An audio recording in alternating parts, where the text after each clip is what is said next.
everybody.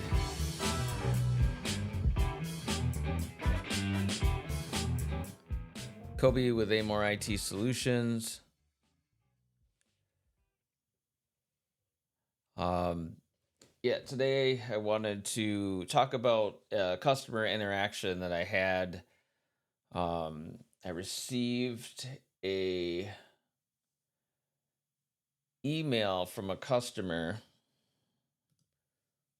Let's see, pull it up from a Jeff Merrick. And he wrote to me this morning, "Can you call me?"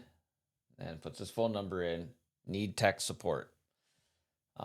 So I went ahead and called him back this morning, and he told me that he has a Hotmail account that he's trying to get.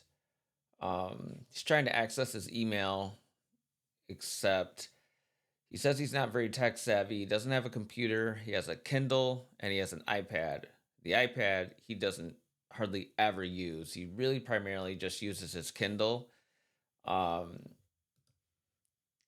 so he has not sent any emails from this Hotmail address. He said in the past probably 3 to 4 years, which to me seems crazy.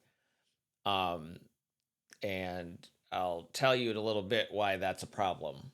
Um, so he basically couldn't access his email because his Kindle had logged him out of his Hotmail, so he needed the password. He did not know the password because, according to him, he hasn't had to put that password in for the past, like I said, 3 or 4 years. So he didn't know it. Um, the reason why he needs to get into this email is that he said that back in 2021 he invested in Bitcoin. He said he spent about $1,000 in Bitcoin, and he's being told that now it might be worth something around $20,000. So he's needing to access that email, I believe, so that he can then access his maybe Bitcoin account. Um, so I went over to Microsoft.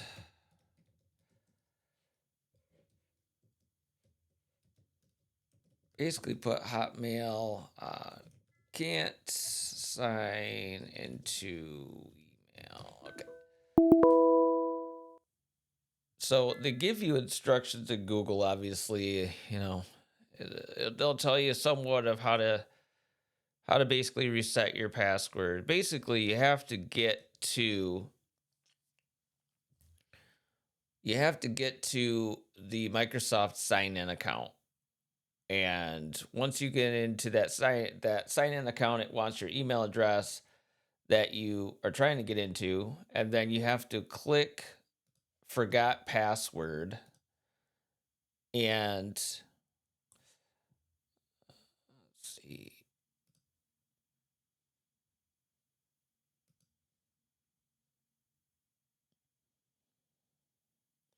And when you forget, or excuse me, when you click on forgot password, basically it will show you, at least with his, a phone number that he had set up when he set up his Hotmail. It shows you the last two digits of the phone number.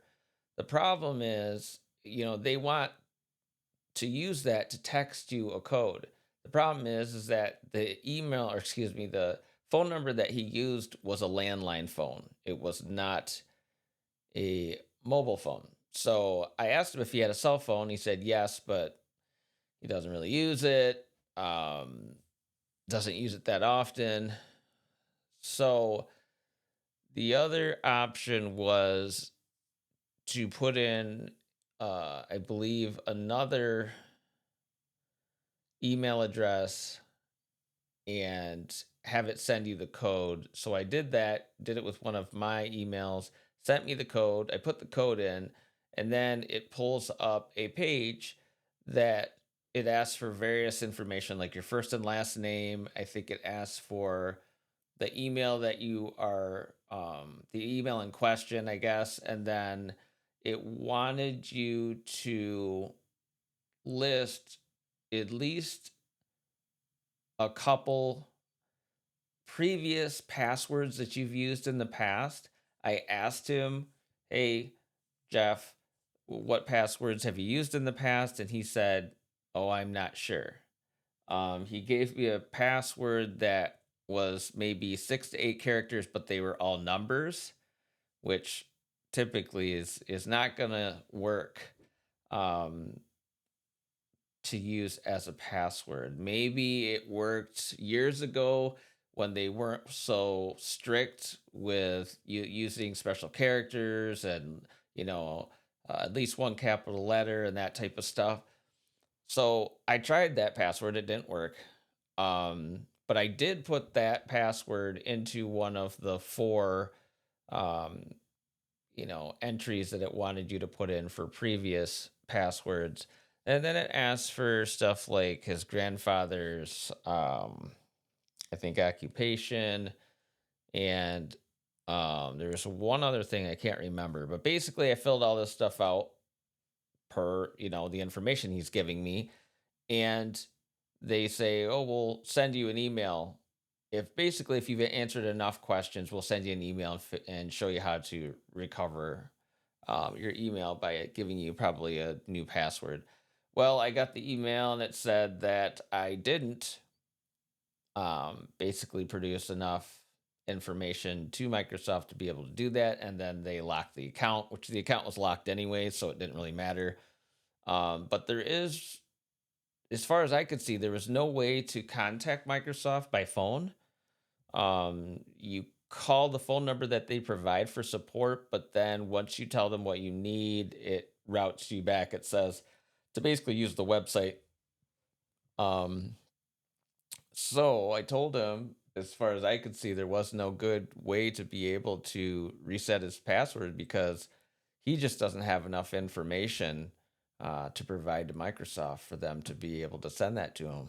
One of the other stipulations it had said that I read later on was that they wanted you to be using the device that you had used to sign into the email previously and also to be in the same location. So I wonder if they're monitoring, like, what area you're in,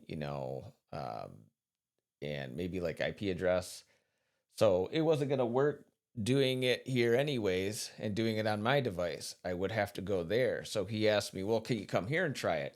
I said, "Have you tried this?" He's like, "Yeah, I've tried this like 4 or 5 times. Same thing that you've gone through and it doesn't work." And I said, "Well, Jeff, it won't work for me going there either because what it's asking for is information that you know. So I would just be doing the same thing, going onto the same site, asking you the questions and filling it out for you. And because you don't have enough information, they're not going to send you any email that's going to allow you to get to reset your password."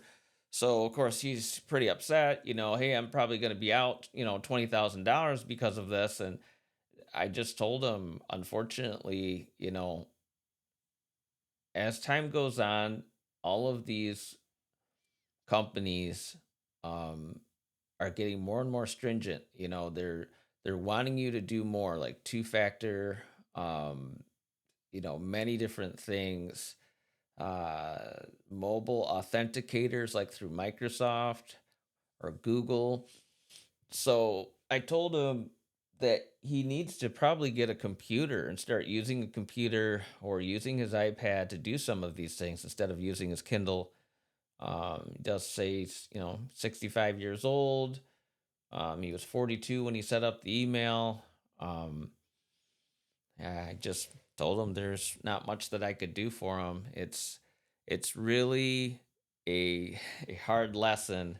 I mean, obviously, if he's lost $20,000, that's obviously that's gonna tick off just about anybody. Um, yeah, I mean, I've been doing, you know. I've been in IT for a while. I've been, I've seen a lot of different people, young, middle-aged, elderly people. A lot of elderly people have problems with this type of stuff, but I was just at a customer's house yesterday that was, I believe he was 85 years old and, had his own computer, pays all of his bills online. He locked himself out of his Microsoft account, so I was able to help him with that. But he's older than this gentleman, and he was you know much more apt to he was able to you know use his computer every day and didn't have these types of problems. So keep up with technology. It's always moving very quickly.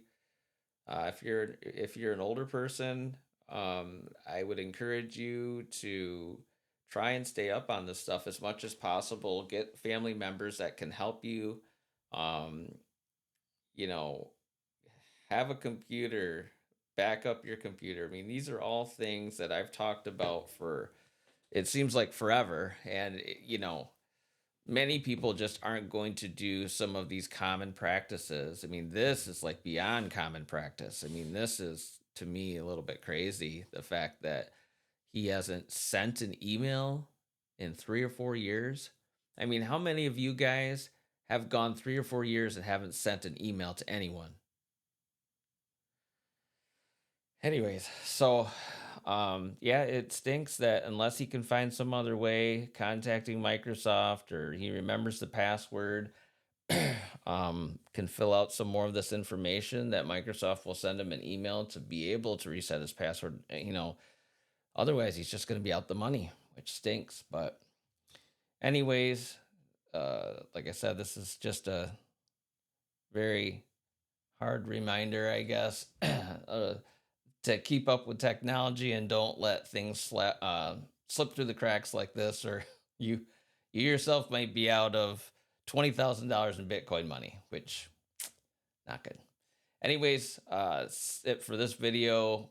Please like and subscribe if you would. I'd appreciate it, and we will see you on the next video.